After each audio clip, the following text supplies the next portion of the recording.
Hi media செல்ல குட்டீஸ், எல்லாருக்கும் வணக்கம். 2014 வெளிவந்து பட்டி தொட்டி எல்லாம் பட்டைய கலப்புன ஜான்விக் படத்தோட முதல் பாகத்தை தான் இன்னைக்கு நாம பார்க்க போறோம். நம்மளோட சப்ஸ்கிரைபர் ஒருத்தர் தான் இந்த படத்தை ரொம்ப நாளா ரிவ்யூ பண்ண சொல்லிட்டு இருந்தாரு. சோ அவருக்காக இந்த படத்தை நான் டெடிகேட் பண்றேன். கதை சொல்ல நானும், அதை கேட்டு ரசிக்க நீங்களும். இந்த படத்தோட ஸ்டார்டிங் சீன்ல ஒரு கார் ஒண்ணு ஒரு செவுத்து மேல போயிடுச்சு. அந்த காருக்குள்ள இருந்து ரத்தம் சொட்ட சொட்ட ஒருத்தர் கீழே இறங்குறாரு. இவர் தான் இந்த படத்தோட சூப்பர் ஹீரோ ஜான். இவரோட வயிற்றுக்குள்ள கத்தியை விட்டு யாரோ ஆட்டுன்னு ஆட்டிருப்பானுங்க போல. அந்த கத்தி குத்து வாங்கின இடத்துல கையை வச்சு அடிச்சுக்கிட்டு தன்னோட மனைவி கூட வாழ்ந்த அந்த அருமையான நாட்கள் எல்லாத்தையும் அப்படியே வீடியோவை பார்த்துக்கிட்டு அப்படியே அதே இடத்துல சாயிறாரு. அப்படியே சீனை கட் பண்ணா அன்னைக்கு காலையில 6 மணிக்கு கோழி குக்கரக்கோ இல்ல அலாரம் கையாமையான்னு அடிக்க அதை ஆஃப் பண்ணிட்டு நம்ம ஜான் தம்பி ஏஞ்சி உட்கார்றாப்ல. இப்போ நம்ம ஜானுக்கு இந்த வாழ்க்கை எதுக்காக நம்ம வாழ்றோம் அப்படிங்கிற மாதிரி ஒரு நிலைமையில தான் வாழ்ந்துட்டு இருக்கான். ஏன்னா இவன் ஆசையா காதலிச்சு கல்யாணம் பண்ண மனைவி ஒரு நோய்பட்டு இறந்து போயிருக்காங்க. காலையில எந்திரிச்சு நைட்டு தூங்க போற வரைக்கும் ஒரு ரோபோ மாதிரியான வாழ்க்கையை தான் வாழ்ந்துட்டு இருக்கான். தன்னோட மனைவி கூட ஜாலியா வாழ்ந்தது, அதுக்கப்புறம் அவங்களுக்கு நோய் வந்தது, அப்புறம் அந்த நோயில இருந்து அவங்களை காப்பாற்ற முடியாம அவங்க இறந்து போனது, இது எல்லாத்தையும் பத்தி யோசிச்சுக்கிட்டே தான் இவனோட லைஃப் அப்படியே போயிட்டே இருக்குது. அப்படி இருக்கும்போது ஒரு நாள் இவனுக்கு ஒரு கொரியர் ஒண்ணு வருது. அதுல ஒரு நாய்க்குட்டியும் அதுக்கு மேல ஒரு கவரும் ஒண்ணு இருக்குது. அந்த கவரை பிரிச்சு படிக்கும் போது தான் தெரியுது அது வந்து நம்ம ஜான்விக்கோட மனைவி தான் இவனுக்காக அனுப்பிச்சிருக்காங்க அப்படின்ட்டு. அந்த லெட்டர்ல என்ன எழுதிருக்காங்க அப்படின்னா, கொஞ்ச நாளைக்கு அப்புறம் நான் இறந்து போயிடுவேன், அது எனக்கு நல்லாவே தெரியும். ஆனா என்ன பத்தியே யோசிச்சுக்கிட்டு நீ உன்னோட லைஃபை வேஸ்ட் பண்ணிக்காத, தயவு செஞ்சு சொல்றேன், என்னோட ஆசைக்காகவாவது நீ வேற ஒரு லைஃப் அமைச்சுக்கோ அப்படின்னு சொல்லிட்டு இந்த நாய்க்குட்டிய உனக்கு துணையான விட்டுட்டு போற அப்படிங்கிற மாதிரி சொல்லியிருக்காங்க. அதை படிச்சதும் ஜான் அப்படியே கதறி கதறி அழுக ஆரம்பிக்கிறான். என் மனைவி என்னை விட்டு போயிட்டாலே அப்படின்ட்டு. அதுக்கப்புறம் நாய்க்குட்டியும் ஜானும் ஆளுக்கு ஒரு ஓரமா பார்த்து தூங்கிட்டு பொழுது விடிஞ்சதும் கார் எடுத்துக்கிட்டு 2 பேரும் வெளில போறாங்க. நம்ம ஜான தம்பி காருக்கு ஃபியூவல் ஃபில் பண்ணிட்டு இருக்கும்போது இந்த காரை பார்த்த ஒருத்தன், இது ரொம்ப ரொம்ப பழமையான காராச்சு, ஆனா பார்க்கும்போது தெரியல ரொம்ப ரொம்ப சூப்பரா மெயின்டைன் பண்ணி வச்சிருக்கீங்க, இந்த காரை நான் வாங்கிக்கலாமா, அதை எவ்வளவுக்கு கொடுப்பீங்க அப்படிங்கிற மாதிரி கேட்கறான். இதை நான் சேல் பண்ற ஐடியாவில் இல்லைன்னு சொல்லிட்டு அவன் கிளம்பும் போது அந்த காருக்கு பக்கத்துல வந்துட்டு, இந்த நாய்க்குட்டி பார்க்க ரொம்ப ரொம்ப அழகா இருக்கே, எனக்கு நாய்க்குட்டினா ரொம்ப பிடிக்கும்னு சொல்லிட்டு, இங்க எல்லாத்துக்குமே ஒரு விலை இருக்கு, சோ உன் காருக்கு என்ன விலை அப்படிங்கிற மாதிரி கேட்கறான். ஆனா இது சேலுக்கு இல்ல அப்படின்ட்டு மறுபடியும் நம்ம ஜான் சொல்லும் போது அவன் அப்படியே கேட்டுட்டு செம்ம கடுப்பாகி நம்ம ஜான கண்ணா அப்படின்னு திட்ட ஆரம்பிக்கிறான். அப்போ அவன் கூட வந்து இன்னொருத்தன் அந்த சண்டை விலக்கி விட்டு, சார் நீங்க போங்க அப்படின்னு சொல்லிட்டு நம்ம ஜானை அனுப்பி வைக்கிறான். இப்ப மறுபடியும் வீட்டுக்கு வந்ததுக்கு அப்புறம் ஜானும் நாய்க்குட்டியும் ஜாலியா தூங்கிட்டு இருக்காங்க. அப்போ நல்லா தூங்கிட்டு இருந்த நாய்க்குட்டி திடீர்னு கையாமையான கத்த ஆரம்பிச்சதும் ஜானு எந்திரிச்சு லைட்டை போட்டதும் அந்த நாய்க்குட்டி வெளில இருக்கிற ஒரு ரூமுக்கு ஓடி போகுது. அந்த நாய்க்குட்டிக்கு பின்னாடியே நம்ம ஜானும் அப்படியே போக அங்க 2 பொறுக்கி பசங்க முகமுடிய போட்டுக்கிட்டு நிக்கிறானுங்க. யாரா நீங்க அப்படின்ட்டு இவன் கேட்கறதுக்கு முன்னாடி ஜானுக்கு பின்னாடியில இருந்து வந்த ஒருத்தன் அவன் தலையிலே குற்றிய போடு அடி வாங்கி அரகுற மயக்கத்துல அவன் கீழே விழுந்ததுக்கு அப்புறம் எங்கடா அந்த காரோட கீ அப்படின்ட்டு கேட்கறான். அதெல்லாம் தர முடியாது அப்படின்ட்டு ஜான் சொன்னதுக்கு அப்புறம் ஜானை போட்டு வெளுன்னு வெளுத்து போட்டு ஜான் அடி வாங்குறத பார்த்துட்டு அந்த நாய்க்குட்டி அவ்வளவு கத்துது. சோ அதை பார்த்த இந்த பொறுக்கி பசங்க அந்த நாய்க்குட்டியையும் கொலை பண்ணிடுறானுங்க. அந்த காரோட கீயை கண்டுபிடிச்சிட்டு ஜானுக்கு பக்கத்துல வந்து உட்காந்ததுக்கு அப்புறம் அந்த முகமுடிய கழட்டிட்டு, ஏண்டா காரை விலைக்கு கேட்டா கொடுக்க மாட்டியா அப்படின்ட்டு ஜானோட முகத்துல குற்றியே குத்திட்டு அவனோட காரையும் ஆட்டையை போட்டுக்கிட்டு அந்த இடத்த விட்டு கிளம்பி போறானுங்க. அந்த பெட்ரோல் பங்க்ல ஒருத்தன் காரை விலைக்கு கேட்டிருப்பான் பாருங்க, அந்த பொறுக்கி பை தான் அது. அந்த காரை ஆட்டையை போட்டதுக்கு அப்புறம் அந்த காரை இவன் பேர்ல மாத்துறதுக்காக ஒரு கார் மெக்கானிக் கிட்ட போறான். அந்த காரை பார்த்த அந்த மெக்கானிக்கு, டேய் இந்த காரை எங்க இந்த ஆட்டையை போட்டு வந்தீங்க, எடுத்த இடத்துல இந்த காரை கொண்டு போய் வச்சிருங்க, அப்படி இல்லன்னா கண்டிப்பா உங்க எல்லாருக்கும் தண்டனாக்காதான் அப்படிங்கிற மாதிரி சொல்றாரு. ஆனா அந்த மெக்கானிக் சொல்றத அந்த பொறுக்கி பசங்க கேட்கற மாதிரியே தெரியல. இப்ப அப்படியே அந்த சீனை கட் பண்ணா அந்த மெக்கானிக் இருக்கிற இடத்துக்கு நம்ம ஜான்விக்கு கரெக்டா வரான். ஜானோட கார் இங்கதான் இருக்கு அப்படிங்கறத அவருக்கு அந்த மெக்கானிக் தான் கால் பண்ணி சொல்லியிருக்கான். ஜானோ உள்ள வந்ததுக்கு அப்புறம்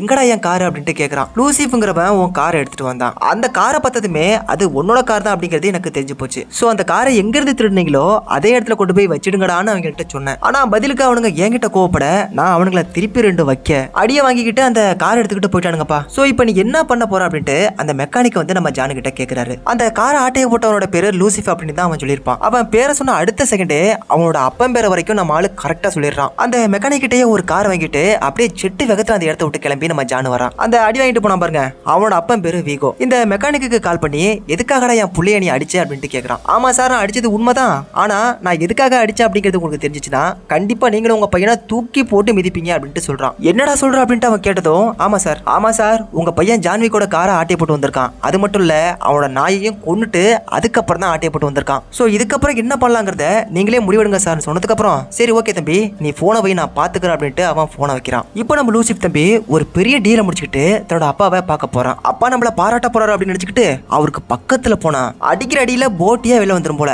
அந்த அளவுக்கு பொலகாட்டு காட்டிவிட்டு, டே நீ எந்த இடத்துல கையை வச்சிருக்க தெரியுமா, அவர் யாரு தெரியுமா, அவரு கண்ணு மிச்சா என்ன ஆகும் தெரியுமா, அவரு விரல அசைச்சா என்ன ஆகும் தெரியுமாடா, டேய் அவர் ஒரு வீராதி வீரன் சூராதி சூரன் அப்படின்ட்டு புகழ்ந்து தள்ளினதுக்கு அப்புறம் அவன் வந்து நம்ம கிட்ட தான் வேலை பார்த்துக்கிட்டு இருந்தான். நாம 10 பேரு கத்தையா போய் செய்யற வேலைய அவன் ஒரே ஆளா நின்று பண்ணிட்டு வருவான்டா. ஒரு முறை பார்ல 3 பேரை அவன் கொலை பண்ணான். அதுவும் எப்படி தெரியுமா, சாதாரண பென்சிலை வச்சு கொலை பண்ணான். நம்ம சொல்றதை எல்லாத்தையும் கேட்டுக்கிட்டு நல்லபடியா தான் வேலை பார்த்துக்கிட்டு இருந்தான். ஆனா திடீர்னு ஒரு நாள் ஒரு பொண்ணுக்காக இந்த வேலையை விட்டு நான் போகணும் அப்படிங்கிற மாதிரி சொன்னான். சரி நான் அதை தடுக்க விரும்பல, நீ என்ன வேணா பண்ணிக்கோ, ஆனா எனக்காக ஒரு விஷயத்தை செஞ்சு கொடுத்துட்டு அதுக்கப்புறம் நீ இந்த தொழிலை விட்டு போ அப்படின்ட்டு நான் சொன்னேன். நான் சத்தியமா சொல்றேன், அவனை தவிர இந்த உலகத்துல வேற எவனாலையும் அந்த வேலையை செஞ்சிருக்க முடியாது. அவன் செஞ்ச உதவியால தான் நம்ம இன்னைக்கு இவ்வளவு பெரிய இடத்துல இருக்கிறோம். அவன் யாருக்காக இந்த தொழிலை விட்டு போனானோ அந்த பொண்ணே கொஞ்ச நாளைக்கு முன்னாடி இறந்து போயிட்டா. அதுக்கப்புறம் சைலண்டா வீட்டுக்குள்ளேயே கிடந்தவனோட காரை திருடி அவன் ஆசையா வளர்த்த அந்த நாய்க்குட்டியையும் கொன்னு இப்படி பண்ணிட்டீங்களடா, இதுக்கப்புறம் யாராலையுமே அவனை நிறுத்த முடியாது, நம்ம என்ன பண்ண போறோம்னு தெரியல அப்படின்னு புலம்பிட்டு நீ இந்த ஊர்ல இருக்க வேண்டாம் அப்படிங்கிற மாதிரி தன்னோட பையன் கிட்ட சொல்றாரு. ஆனா லூசிஃபர் என்ன சொல்றான் தெரியுமா, அவெல்லாம் ஒரு ஆளே கிடையாது டாடி, நான் உங்க மேல சத்தியமா சொல்றேன், அவனை அடிச்சு தெறிக்க விட்டுட்டு தான் இந்த மதுரை மண்ணை தொடுவேன் அப்படிங்கிற மாதிரி சொல்ல, டே மகனே சொன்னா கேளுடா, அவன் முடிய கூட உன்னால தொட முடியாதுடா, தயவு செஞ்சு நான் சொல்றதை நீ கேளு, இந்த ஊர்ல இருக்காத அப்படின்னு சொல்லிட்டு ஜானை போட்டு தள்ளுறதுக்கு இந்த உலகத்துல எவனுமே கிடையாது. சோ நம்ம மொத்த கூட்டத்தையும் ஒட்டு மொத்தமா அனுப்பி வை, வந்தா மலை போனா பாத்துக்கலாம்டா அப்படின்னு சொல்லிட்டு எல்லா அடியாட்களையும் வீகோ அனுப்பி வைக்கிறான். அடிதறி விட்டு பல வருஷம் ஆகுது, இருந்தாலும் என்னைக்காவது ஒரு நாள் யூஸ் ஆகும் அப்படிங்கிறதுக்காக ஃப்ளோருக்கு கீழே ஏகப்பட்ட வெப்பன்ஸை வச்சிருந்திருக்கான். சோ அந்த ஃப்ளோரை உடைச்சு உள்ள இருக்கிற எல்லா வெப்பன்ஸையும் எடுத்துக்கிட்டு இந்த எல்லா பொடி பசங்களையும் போட்டு தள்ளுறதுக்கு நம்ம தலைவன் ரெடியா உட்காந்துருக்கான். இவ்வளவு நேரமா ஜான்விக் அப்படின்னு சொல்லிட்டு ஓவரா ஹைப் ஏத்திருப்பானுங்க. என்னடா பெரிய ஜான்விக் அப்படின்னு பார்த்தா ஜான்விக் தான்ப்பா, எல்லாரையும் டமால் டுமால் சுட்டு அப்படியே நாலா பக்கமும் தெறிக்க விட்டு பார்க்க விட்டுருக்காரு. சோழி முடிஞ்சிட்டு அப்படின்ட்டு அவர் நிக்கும் போது அந்த வீட்டுக்கு வெளியில யாரோ ஒருத்தவங்க நிக்கிறாங்க. அப்படியே பொறுமையா நடந்து போன ஜானு அந்த கதவு திறக்கும் போது பின்னாடி வந்து ஒரு போலீஸ்காரர் நிக்கிறாரு. அந்த போலீஸ்காரரை பார்த்ததுக்கு அப்புறம் என்னஜிமி யாராவது கம்ப்ளைண்ட் பண்ணாங்களா அப்படின்ட்டு கேக்குறாரு. அதெல்லாம் யாரும் கம்ப்ளைண்ட் கொடுக்கலப்பா, ஏதோ சத்தம் கேட்ட மாதிரி இருந்துச்சு,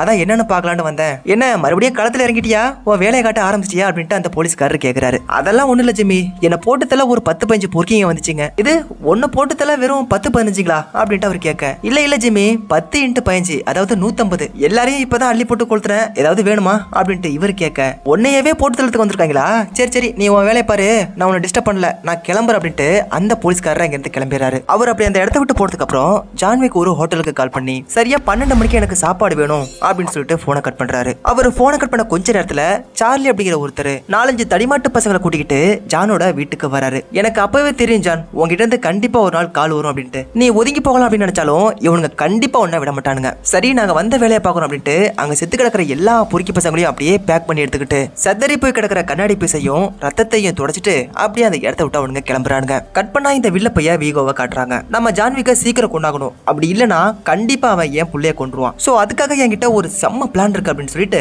ஜான்விக்கோட க்ளோஸ் ஃப்ரெண்டான மார்க்கஸ் அப்படிங்கிற ஒருத்தர் இருக்கான். இந்த வீகோ பொறுக்கி பையன் அவங்கிட்ட போய் உன் ஃப்ரெண்ட கொண்டினா உனக்கு 20 கோடி தருவேன் அப்படிங்கிற மாதிரி சொல்றான். என்கிட்ட வேலையை ஒப்படைச்சிட்டு இல்ல, அப்ப அவன் செத்துட்டான்னு நினைச்சுக்க அப்படின்னு சொல்லிட்டு அந்த வீகோவை அவன் வழி அனுப்பி வச்சுட்டு அதுக்கப்புறம் ஜான்விக்க போட்டு தடுறதுக்கான வேலையில அவன் களத்துல இறங்குறான். கட் பண்ணா நம்ம தலைவன் ஜான்விக்க காட்டுறாங்க. ஏகப்பட்ட வெப்பன்ஸ் அள்ளி வாரி போட்டுக்கிட்டு ஒரு ஹோட்டலுக்கு தங்கறதுக்காக போறான். அங்க ஒரு பொண்ணு நம்ம ஜானை பார்த்துட்டு, டே ஜானு உன்னை பார்த்து ரொம்ப நாள் ஆகுது, நான் கொஞ்சம் லேட்டா வந்து உன்னை மீட் பண்றேன்னு சொல்லிட்டு போறா. அப்படியே அந்த ரிசப்ஷன்ல இருக்கிற ஒரு மொட்டை பையன், நீங்க மறுபடியும் இந்த ஹோட்டல்ல வந்து தங்கறது எங்களுக்கு ரொம்ப பெருமையா இருக்கு சார் அப்படிங்கிற மாதிரி சொல்றான். கான்டினென்டல் அப்படிங்கிற ஒரு ஹோட்டலுக்கு போய் அங்க இருக்கக்கூடிய விங்ஸ்டன் அப்படிங்கிற ஒருத்தங்க கிட்ட இந்த லூசிஃபர் எங்க இருக்கான் அப்படின்ட்டு கேக்குறான். லூசிஃபர் இங்க தான் இருக்கான், ஆனா நீ அவனை மீட் பண்ண முடியாது. இந்த ஹோட்டலுக்கு நிறைய ரூல்ஸ் அண்ட் ரெகுலேஷன்லாம் இருக்குது, அதை எல்லாத்தையும் வச்சு பார்க்கும்போது இங்க எந்தவித கெட்ட சம்பவங்களும் நடக்கக்கூடாது. சோ நீ என்ன பண்ற அப்படின்னா நான் கொடுக்குற சரக்கு அடிச்சுட்டு அப்படியே சைலண்டா இடத்த விட்டு போயிடு, நம்ம 2 பேருக்குமே அதுதான் நல்லது அப்படின்னு சொன்னதுக்கு அப்புறம் சரி விடு விங்ஸ்டன், இதை நானே சிங்கிள் ஹேண்டடா பாத்துக்கிறேன் அப்படின்னு சொல்லிட்டு நம்ம தலைவன் இங்க இருந்து வந்துடுறான். அந்த லூசு பைய லூசிஃபை போட்டுல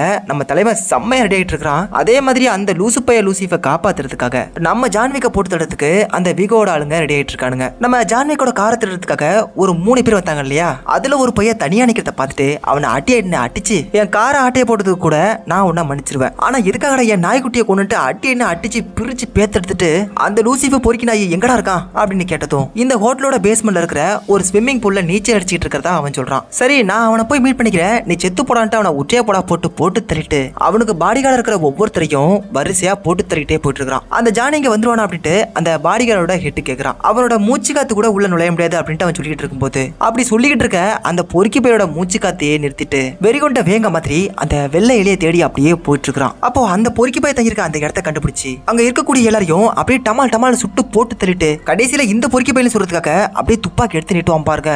ஒரே ஒரு நூலிலையில ஒரு பொறுக்கி பைய அந்த பொறுக்கி பையில காப்பாத்தி தேவையில்லாம அவன் செத்து போனதுல ஒரு 2-3 செகண்ட் வேஸ்டா போயிடுது. அந்த 2-3 செகண்ட்ல துண்டை காணும் துணியை காணும் அப்படின்ட்டு தலைதறிக்க அந்த இடத்த விட்டு தப்பிச்சு ஓடி போயிடுறான். அந்த பொறுக்கி பையில காப்பாத்துறதுக்காக கிட்டத்தட்ட 100 பேருக்கு மேல வரானுங்க. யாரு கூடயும் ஃபைட்லாம் கிடையாது, டமால் டமால் தான். எல்லாரையும் பட்டுன்னு சொல்லிட்டு அவ்வளவு அழகா போவான் பாருங்க. அதுலயும் ஒரு முறை அந்த துப்பாக்கியில இருக்க தோட்டாலாம் தீர்ந்து போயிடும். அவன் தோட்டாவை ரீலோட் பண்றதுக்குள்ள ஒருத்தன் சுட வருவான் பாருங்க. செம்ம நேக்கா செம்ம ஸ்டைலா அந்த புல்லட்டை ரீலோட் பண்ணி அந்த டப்படா பண்ணி அப்படின்ட்டு டமால் டமால்னு சுடுவான் பாருங்க. ஐயோ அழகுடா சாமி அழகு. கண்குள்ளா காட்சியா இருந்துச்சு. எல்லாரையும் அப்படி டப்புன்னு சுட்டுட்டு இருக்கும்போது ஒரு 2 பொறுக்கி பசங்க நம்ம தலைவனா சுட்டுறானுங்க. ஜான்வி கீழே விழுந்த அந்த கேப்ல அந்த லூசி பொறுக்கி பைய அந்த ஹோட்டலை விட்டு தப்பிச்சு வெளில போன இந்த பொறுக்கி பைய ஒரு கார்ல ஏறி தப்பிச்சிடறான். நம்மளால துப்பாக்கி சூடுபட்டு கீழே வந்தா இல்லையா, ஆனா அவனுக்கு ஒண்ணுமே ஆகல. மறுபடியும் ஏந்திரிச்சு எல்லாரையும் அடிச்சு தொம்சம் பண்ணி வீசி எரிச்சுக்கிட்டு இருக்கும்போது ஒரு வீணா போன பொறுக்கி பையலுக்கும் நம்ம தலைவனுக்கும் சண்டை வருது. 2 பேரும் அடிச்சுக்கிட்டு அப்படியே நாலா பக்கமும் சதறி ஓடிட்டு இருக்கும்போது ஒரு பாட்டில் எடுத்து நம்ம தலைவனோட கையில அடிச்சு உடஞ்சு போன கிளாஸ் பீஸை வச்சு நம்ம ஜான்விக்கோட வயிற்றுல ஒரு சொருகு அவனை அப்படியே தூக்கி மேலே இருந்து கீழே போட்டுறான். பதிலுக்கு நம்ம ஜான்விக் அவனை துப்பாக்கி எடுத்து டமால் சுட அவன் ஓடி போய் ஒளிஞ்சிடறான். அவன் அந்த பக்கமா ஓடி போய் ஒளிச்சதும் ஜான்விக் அப்படியே இந்த பக்கமா வெளில வந்துடுறான். இந்த லூசிஃபர் பொறுக்கி பைக்க தன்னோட ஃப்ரெண்ட் ஒருத்தனுக்கு கால் பண்ணி டேய் எங்கடா இருக்க அப்படின்ட்டு கேட்கறான். அந்த போன் காலை ஜான் அட்டன் பண்ணி உன் ஃப்ரெண்ட் செத்து போயிட்டான், கூடி சீக்கிரம் நீ ஏன் செத்து போயிடுவ, போனை வைடா தடிமாட்டு டண்டனக்கான்னு சொல்லிட்டு போனை கட் பண்ணிடுறான். துப்பாக்கி சுட்டையும் வயிற்றுல கத்தி குத்தியும் வாங்கிட்டு ரத்தம் பொழிய அவன் தங்கியிருக்க ஹோட்டலுக்கு வந்து எனக்கு மருத்துவ உதவி தேவை, சோ இப்போ நான் என் ரூம்ல போய் படுத்துக்க போறேன், நீங்க டாக்டர் அனுப்பி வைங்கன்னு சொல்லிட்டு போறான். அதுக்கப்புறம் டாக்டர் ஐயா உள்ள வந்து அவனுக்கு கோடு போட்ட இடத்துல எல்லாம் தையலை போட்டு விட்டுட்டு ஒரு டப்பா நிறைய மாத்திரை எடுத்து அவன் கையில கொடுத்துட்டு டேக் கேர் பாய்ன்னு சொல்லிட்டு கிளம்பிடுறாரு. அவனும் மாத்திரையை போட்டுட்டு தூங்குறதுக்காக அப்படியே படுத்திருக்கும் போது நம்ம ஜான்விக்க கொலை பண்றதுக்காக அவனோட ஃப்ரெண்டு மார்க்கஸுக்கு 20 கோடியை அவனுக்கு வீகோ கொடுத்திருப்பான். இப்போ அந்த 20 கோடி தான் வேலை பார்க்க ஆரம்பிக்குது. நம்ம ஜான்விக்கு படுத்திருக்கும் போது அவனை குறிபாத்து போட்டு தள்ளுறதுக்காக ஸ்னைப்பரோட வெயிட் பண்ணிட்டு இருக்கான். அப்போ நம்ம ஜானுக்கு பின்னாடி ஏதோ ஒன்று அசைற மாதிரியே அவனுக்கு தோணுது. அப்படின்னா ஜானை யாரோ போட்டு தள்ள வந்திருக்காங்க அப்படிங்கிறத அவன் தெரிஞ்சுக்கிட்டு நாம தான் அவனை ஃபர்ஸ்ட் போட்டு தள்ளணும் அப்படிங்கிறதுக்காக பண்ணானா இல்ல நம்ம ஃப்ரெண்டை யாரும் போட்டு தள்ளக்கூடாது அப்படிங்கிறதுக்காக செஞ்சானான்னு தெரியல. ஜானோட தலைக்கு பக்கத்துல குறிபாத்து சுட்டதும் தூங்கிட்டு இருந்தவன் கண்ண முடிச்சிடறான். அப்போ ஜானை போட்டு தள்ள அவனுக்கு பின்னாடி வந்த அந்த பொண்ணு துப்பாக்கி எடுத்து டமால் சுட அப்படியே அவன் 2 சம்மர் சால்ட்டை போட்டு அந்த இடத்துல இருந்து தப்பிச்சிடறான். இந்த ஹோட்டலுக்கு தங்கறதுக்காக ஃபர்ஸ்ட் டைம் வரும்போது ஒரு பொண்ணு கூட இவனை பார்த்துட்டு டே ஜானு நீயா அப்படின்ட்டு கேட்டா இல்லையா, அந்த பொண்ணு தான் இந்த பொண்ணு, பேரு பெர்கின்ஸ். ஏண்டி கேவலம் 20 கோடிக்காக என்னைய நீ கொலை பண்ண ட்ரை பண்றியா அப்படின்ட்டு அவன் கேட்கும் போது எது 20 கோடியா, அவ அதை டபுள் ஆகிட்டான்டா, இப்ப 40 கோடி, நீ இல்ல வேற எவனா இருந்தாலும் கொள்வான்னு சொல்லிட்டு அடினாலும் அடி அப்படி ஒரு அடி நம்ம ஜான்விக்க போட்டு புரட்டு எடுத்துறா. இப்பதான் கிளிப்பட்ட இடத்த அந்த டாக்டர் வந்து தச்சு வச்சுட்டு போயிருப்பாரு. அதுலயே போட்டு குத்துவா பாருங்க, அப்படியே ரத்தம்லாம் நாலா பக்கமும் தெரிச்சுக்கிட்டு இருக்குது. இறக்கம் இல்லையா உனக்கு, அவ்வளவு கத்துனே அப்படிங்கிற மாதிரி ஒரு பார்வையை பார்த்துட்டு அப்படியே அல்லேக்கா தூக்கி கீழே போட்டு ஒரு பெட்ஷீட் தூக்கி அவன் மூஞ்சில வச்சு மாங்கன்னு ஒரு 2 குத்த குத்திட்டு அப்படியே தூக்கி வீசுவான் பாருங்க.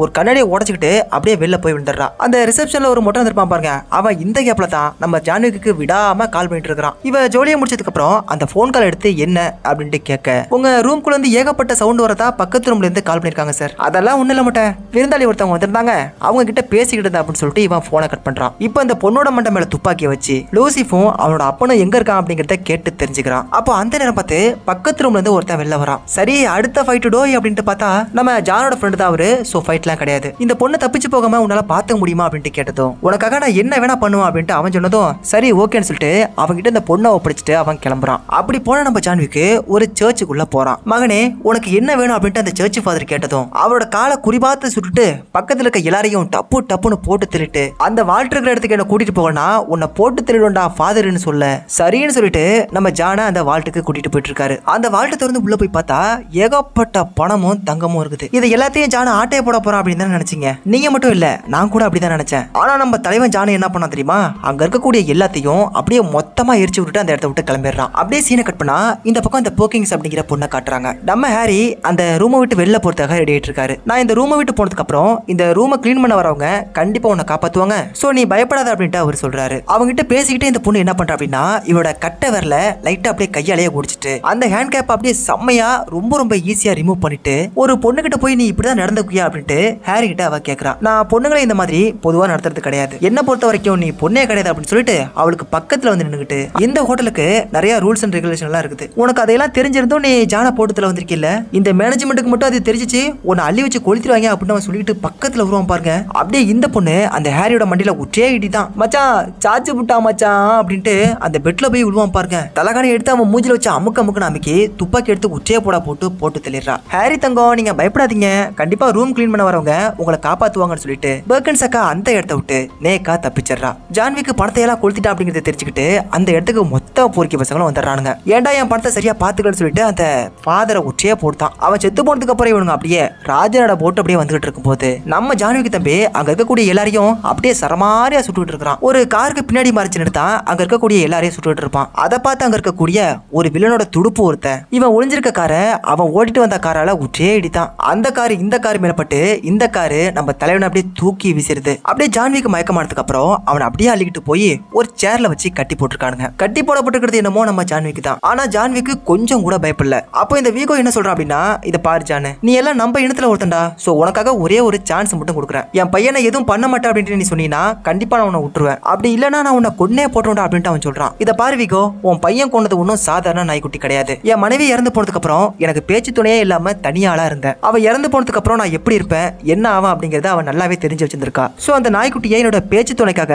அவ தான் எனக்கு அனுப்பி வச்சா. என் வீட்டுக்கு காரை திருட வந்து அந்த பொறுக்கி பைய அந்த காரை மட்டும் திருடி போயிருக்கலாமா இல்லையா? அவ எதுக்காகடா என் நாய்க்குட்டியை கொலை பண்ணா? நீ மட்டும் உன் மகனை உணர்ந்து இங்க விடல அப்படின்னு வச்சுக்கோயேன், உன்னையும் கொள்ளுவேன் உன் பையனையும் கொள்ளுவேன்டா அப்படின்ட்டு திரும்ப திரும்ப சொல்லிட்டு இருப்பான் பாருங்க. அதை கேட்டுட்டு வீகோ அப்படியே செம்ம கடுப்பாயிடுறான். டேய் இவனை அடிச்சு கொள்ளுங்கடான்னு சொல்லிட்டு அவன் அந்த இடத்த விட்டு கிளம்புனதுக்கு அப்புறம் ஒரு பாலித்தீன் கவர் எடுத்து அவன் முகத்துல போட்டு மூடி அவனை கொலை பண்றதுக்காக ட்ரை பண்றானுங்க. அப்போ மார்க்கஸ் வழக்கம் போல நம்ம ஜானை போட்டு தல துப்பாக்கியோட ரெடி ஆயிட்டு இருக்கான். ஆனா இப்பவும் அவன் வழக்கம் போல ஜானை போட்டு தள்ளல.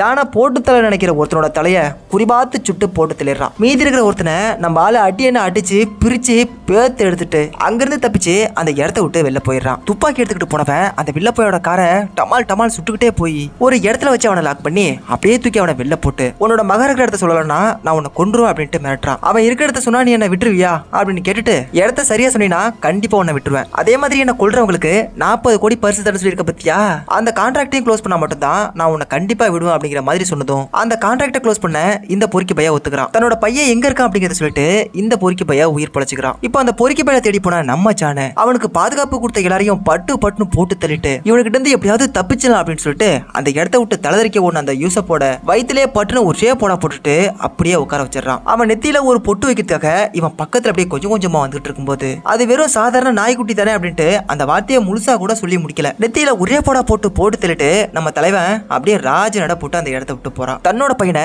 ஜான் கொன்னுட்டான் அப்படிங்கறத தெரிஞ்சுக்கிட்டு யாரோ ஒரு கொடூரமான ஆளுக்கு கால் பண்ணி ஜான் இதுக்கப்புறம் உயிரோட இருக்கக்கூடாது அப்படின்னு சொல்லிட்டு போனை கட் பண்றான். அப்படியே சீனை கட் பண்ணா நம்ம ஜான் ஒரு ஹோட்டல்ல தங்கியிருந்தான் இல்லையா, வேலை எல்லாத்தையும் முடிச்சுட்டு அங்கிருந்து வெக்கேட் பண்ணி வெளில வரும்போது அந்த ஹோட்டலோட ரிசப்ஷன்ல இருந்த ஒருத்தன் உங்க ரூம்ல நேத்து நடந்த அந்த பிரச்சனைக்கு தயவு செஞ்சு எங்களை மன்னிச்சிருங்க, இதுக்கப்புறம் நீங்க இங்க வரும்போது கண்டிப்பா உங்களுக்கு அப்படி நடக்காம நாங்க பாத்துக்கிறோம், உங்களோட கோவத்தை ஈடுகட்டுற வகையா ஒரே ஒரு சின்ன கிஃப்ட் மட்டும் கொடுக்குறோம் அப்படின்னு சொல்லிட்டு ஒரு காரோட கீயை கொடுக்குறான். சாதாரணமான ஒரு காரா இருக்குமோ அப்படின்னு நினைச்சேன், ஆனா பாக்குறதுக்கு படு பயங்கரமா இருக்குது அந்த காரு. அப்படியே சீனை கட் பண்ணா ஜானை போட்டு தள்ளுறதுக்காக ஜானோட பெஸ்ட் ஃப்ரெண்டான மார்க்கஸ் அப்படிங்கிற ஒரு ஆளுக்கு 20 கோடி தர அப்படின்ட்டு அந்த வீகோ பொறுக்கி பைய சொல்லியிருப்பான் இல்லையா, அந்த பொறுக்கி பைய சொன்ன டீலுக்கு இந்த மார்க்கஸும் ஓகே அப்படின்னு சொல்லியிருப்பான். அதே மாதிரி அடிக்கடி அந்த ஸ்னைப்பர் கனை தூக்கிட்டு வந்து நம்ம ஜானை குறிபாத்து வச்சு நின்றுட்டு இருப்பான். ஆனா ஜானை போட்டு தள்ளாம ஜானை போட்டு தள்ள வரவங்களை போட்டு தள்ளுவான். ஜானை போட்டு தள்ளா உனக்கு நிறைய காசு தருவான் அப்படின்ட்டு அந்த வீகோ சொல்லும் போது ஜஸ்ட் சும்மா தான் இவன் ஓகே சொல்லியிருப்பான். ஆனா அவன் ஜானை காப்பாத்துறதுக்காக அவனை கொலை பண்ற மாதிரியே நடிச்சுக்கிட்டு கூடவே இருந்திருக்கான். இதுக்கப்புறம் என்னால உன்னை காப்பாற்ற முடியாதுப்பா, இதுக்கப்புறம் நீ என்ன பண்ணலான் இருக்க அப்படின்ட்டு ஜானு கிட்ட மார்க்கஸ் கேட்கிறாரு. நான் இந்த வேலையில இருந்து மொத்தமா ரிட்டையர் ஆகிறதா இருக்கேன் அப்படின்ட்டு அவன் சொன்னதும் அப்படின்னா தயவு செஞ்சு நீ இந்த ஊரை விட்டு போயிடு, அப்பதான் அது சரியா இருக்கும் அப்படின்ட்டு அவர் சொல்றாரு. நம்ம ஜான் தம்பி கிட்ட அடி வாங்கிக்கிட்டு அந்த போக்கிங்ஸ் அப்படிங்கிற ஒரு பொண்ணு ஓடி போனா இல்லையா, அந்த பொண்ணு இவங்க 2 பேரும் பேசிட்டு இருக்கிறத அப்படியே ஓட்டுக்கிட்டுறா. மார்க்கஸும் ஜானும் இன்னும் கூட்டாளியா தான் இருக்காங்க அப்படிங்கறத அந்த பொறுக்கி பைய வீகோ கிட்ட இந்த போர்கின்ஸ் அப்படிங்கிற பொண்ணு சொல்லிட்டு கொஞ்சோண்டு அவங்க கிட்ட இருந்து காசை வாங்கிக்கிறா. சோ அந்த வீகோ பொறுக்கி பைய நம்ம மார்க்கஸ் அப்படியே தொக்கா தூக்கிட்டு போய் வச்சு ஜானுக்கு கால் பண்ணி அவனை லைன்ல வச்சுக்கிட்டு இவனை கொஞ்சமா சித்திரவதை பண்ணி அடின்னு அடிச்சு அவனை கொஞ்சமா பிரிச்சு பேத்தெடுத்து உனக்கு வாய்ப்பு கிடைக்கும் போதே நீ ஜானை போட்டு தெளிந்தினா இன்னைக்கு என் பையன் உயிரோட இருந்திருப்பான், அவனை கொல்றன்னு என்கிட்டே டீலிங் போட்டுட்டு என்ன நீ ஏமாத்திட்டீல, உன்னை வச்சு செய்யறா அப்படின்ட்டு அவனை போட்டு அடின்னு அடிச்சு நான் அடிச்சுட்டு இருக்கானுங்க. அந்த பொறுக்கி பசங்க எடுத்து தப்பிக்கிறதுக்காக துப்பாக்கி எடுத்து எல்லாரையும் டப்புன்னு சுட்டுட்டு இருக்கும்போது அந்த போக்கிங்ஸ் அப்படிங்கிற பொண்ணு இவனையும் சுட்டுட்டு நான் காசுக்காக என்ன வேணா பண்ணுவேன் அப்படின்ட்டு சொல்றா. அப்படியே சீனை கட் பண்ணா சாம்பார் ஒரு ட்விஸ்ட் அப்படிங்கிற மாதிரி ஒண்ணு நடக்குது. நம்ம ஜான் ஒரு ஹோட்டல்ல தங்கியிருந்தா இல்லையா, நான் முன்னாடியே சொல்லியிருக்கேன் அந்த ஹோட்டல்ல நிறைய ரூல்ஸ் அண்ட் ரெகுலேஷன் எல்லாம் இருக்குது அப்படின்ட்டு. இந்த போக்கின்ஸ் அப்படிங்கிற பொண்ணு அந்த ஹோட்டல்ல ஒரு மெம்பரா இருந்திருப்பா போல. அப்படி அந்த ஹோட்டல்ல இவ மெம்பரா இருந்துகிட்டு அங்க தங்குறதுக்காக அதுக்காக வந்த நம்ம ஜானை இவ போட்டு தள்ளுறதுக்காக ட்ரை பண்ணிருப்பா. அந்த மாதிரி விஷயம்லாம் பண்றதுக்கு அந்த ஹோட்டல்ல வந்து நாட் அலோடு. ஒருவேளை அங்க வேலை பார்க்கக்கூடிய யாராவது ஒருத்தவங்க அங்க இருக்கக்கூடிய ரூல்ஸை மதிக்காம யாராவது மீறாங்கன்னு வச்சுக்கோங்களேன், அவங்கள போட்டு தள்ளுறது தான் வழக்கம். சோ பெர்கின்ஸ் அப்படிங்கிற இந்த பொண்ணும் அங்க இருக்கக்கூடிய ரூல்ஸை மதிக்காம நம்ம ஜானை போட்டு தள்ள நினைச்சிருப்பா. சோ என்ன பண்றானுங்க அப்படின்னா, அங்க விங்ஸ்டன் அப்படிங்கிற ஒரு ஆள் இருந்திருப்பான் இல்லையா, அவன் ஏகப்பட்ட ஆளுகளை கூட்டிட்டு வந்து செத்து போடி செத்த பைய மோளே அப்படின்னு சொன்னதும் எல்லாரும் சரமாரியா சுட்டு அவளை போட்டு தள்ளுறானுங்க. அதுக்கப்புறம் ஜானுக்கு விங்ஸ்டன் கால் பண்ணி அந்த பொண்ணை கொலை பண்ணியாச்சு. இதை நான் சொல்லக்கூடாது, இருந்தாலும் நான் உனக்காக அதை சொல்றேன். இங்க இருந்து தப்பிச்சு போறதுக்கு ஒரு ஹெலிகாப்டர் ஒண்ணு ரெடியா இருக்குது. ஆனா அதுல யார் தப்பிச்சு போக போறாங்க அப்படிங்கிறது எனக்கு தெரியாது. இதை சீக்கிரட்டாவே வச்சுக்கோ அப்படின்னு சொல்லிட்டு இவரு போன் காலை கட் பண்றாரு. ஆனா அந்த ஹெலிகாப்டர்ல யார் தப்பிச்சு போக போறா அப்படிங்கிறது நம்ம தலைவனுக்கு ரொம்ப ரொம்ப நல்லா தெரியும். சோ அந்த ஹெலிகாப்டர்ல ஏறதுக்காக அந்த பொறுக்கி பையன் செம்ம வேகமா போயிட்டு இருக்கும் போது, நீ போகும் இடமெல்லாம் கண்டிப்பா நான் வருவேன் செல்லும் அப்படின்ட்டு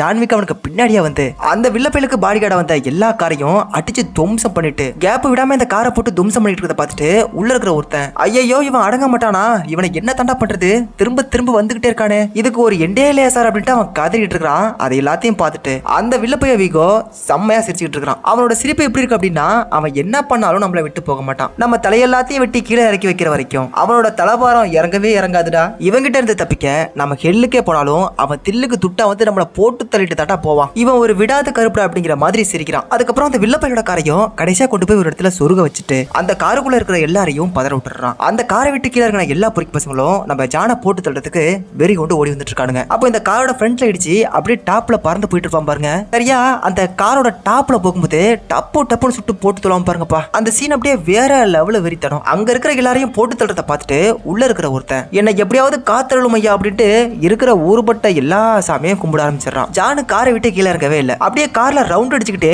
அங்க நிக்கிற எல்லா பசங்களையும் வளைச்சு வளைச்சு சுட்டு போட்டு தள்ளிட்டு இன்னும் வேற யாராவது இருக்காங்களா அப்படிங்கிறத பாக்கிறதுக்காக அந்த கார்லயே அப்படியே ரவுண்ட் அடிச்சிட்டு இருக்கான். அப்ப இந்த கூட்டத்துல இருக்க ஒருத்தன் நம்ம ஹீரோட கைக்கு பக்கத்துல சுட்டதும், கைக்கு பக்கத்துல சுடக்கூடாது தம்பி, கையிலேயே சுடணும்னு சொல்லிட்டு அவன் கையிலே ஒற்றையா போடா போட்டு தள்ளிட்டு காரை செம்ம வேகமா எடுத்துட்டு வந்து அப்படியே லைட்டா ஸ்கிட் பண்ணும்போது அந்த காரோட காடி அவன் மண்டையில பட்டு அவன் மண்டை மட்டும் அப்படியே உள்ளர இருக்குது. சரி மண்டையை குறிப்பாத்து சுட போறான் போல அப்படின்னு நினைச்சேன். ஆனா நம்ம ஜானு தம்பி ஜஸ்ட் பார்த்ததுக்கே அப்படியே டோமே இல்லை கீழே விழுந்துடுறான். அவனை போட்டு தள்ளிட்டு திரும்ப விட மாட்டான் நம்ம ஜானு. அந்த வில்லப்பைய கார் எடுத்துட்டு வந்து நம்ம ஜானோட கார்ல முட்டி அப்படியே தரன்னு தள்ளிட்டு போயிட்டு இருக்கான். ஒரு மேடான இடத்துல இருந்து அவனை தள்ளி விடுறதுக்காக ட்ரை பண்ணி அந்த கார் அப்படியே தள்ளிட்டு போயிட்டு இருக்கும்போது, இதுக்கப்புறம் நம்ம காருக்குள்ள இருந்தா கண்டிப்பா நம்ம செத்து போயிடும் அப்படிங்கறத தெரிஞ்சுக்கிட்டு அந்த காரை விட்டு நம்ம தலைவன் நேக்கா வெளில குதிச்சிடறான். அதுக்கப்புறம் ஒரு துப்பாக்கி எடுத்துக்கிட்டு அவனை சுட்டு தள்ளலாம் அப்படின்னு சொல்லிட்டு வேகமா போயிட்டு இருக்கும்போது, நீ சரியான ஆம்பளையா இருந்தா அந்த கண்ணை கீழே போட்டு வாடா ஒத்தைய மோதி பார்க்கலாம் அப்படின்ட்டு அவன் கூப்பிடுறான். ஜானு கொஞ்சம் கூட யோசிக்கல, அந்த கண்ணை தூக்கி போட்டு பாட்டு வைப்பான் பாருங்க கைத்தா மட்டையிலேயே. நீயா நானு பாத்துலான்னு சொன்னவன், ஜானு தயவு செஞ்சு என்ன விட்டுறா, இதெல்லாம் நம்ம தொழிலுக்குள்ள பண்ணக்கூடாதுரா, இதெல்லாம் தொழில் தருமம் கிடையாது அப்படிங்கிறான். பரவாயில்ல தம்பி அப்படின்ட்டு அவனை இழுத்து போட்டு மாற மலக்க அடிச்சுட்டு இருக்கும்போது, கையால சண்டை போடலாம் வாடா அப்படின்னு சொல்லிட்டு அந்த பொறுக்கி போய் ஒரு கத்தி எடுத்து நம்ம தலையோட வயித்துல ஒற்றே சொருகு. கடுப்பான ஜானு அந்த கத்தியை பிடிக்கி மாங்கன குத்தி அவனை படுக்க வச்சுட்டு அவனை முழுசா கொல்லப்பட்டாம அந்த இடத்த விட்டு நம்ம தலைவா வந்துடுறான். அதுக்கப்புறம் தான் அந்த பொறுக்கி பையோட காரையை எடுத்துட்டு வந்து ஒரு இடத்துல இடிச்சிட்டு அதே இடத்துல படுத்து கிடக்குறான். இந்த படத்தோட ஸ்டார்டிங்ல ஒரு சீன் பார்த்தோம் இல்லையா, அந்த சீன். அதுக்கப்புறம் அந்த இடத்துல எழுதிச்சு ஒரு பெட் ஷாப்புக்குள்ள போறான். அங்க இருக்கக்கூடிய ஒரு மருந்து ஒன்று எடுத்து தன்னோட காயம்பட்ட இடத்துல ஊத்திக்கிட்டு அந்த காயத்துக்கு ஸ்டிச்சஸையும் போட்டுட்டு அந்த இடத்துல ஒரு குண்டுக்குள்ள இருந்த ஒரு நாய்க்குட்டியையும் கூட்டிக்கிட்டு நம்ம தலைவன் ஜான்விக் ஐயா அந்த இடத்த விட்டு நேக்கா கிளம்புறாரு. இதோட இந்த படம் முடியுது. கண்டிப்பா இந்த படம் 5000 வியூஸ் போனுச்சுன்னா கண்டிப்பா இந்த படத்தோட செகண்ட் பார்ட் எடுத்துட்டு வரலாம்னு இருக்கேன். இந்த வீடியோவை யாரெல்லாம் ஃபுல்லா பாத்தீங்களோ அவங்க உங்க நேம கமெண்ட்ல சொல்லிட்டு போயிடுங்க. நான் உங்களை வேற ஒரு வீடியோல மீட் பண்றேன். until then bye. நான் உங்கள் வயசு அப்படி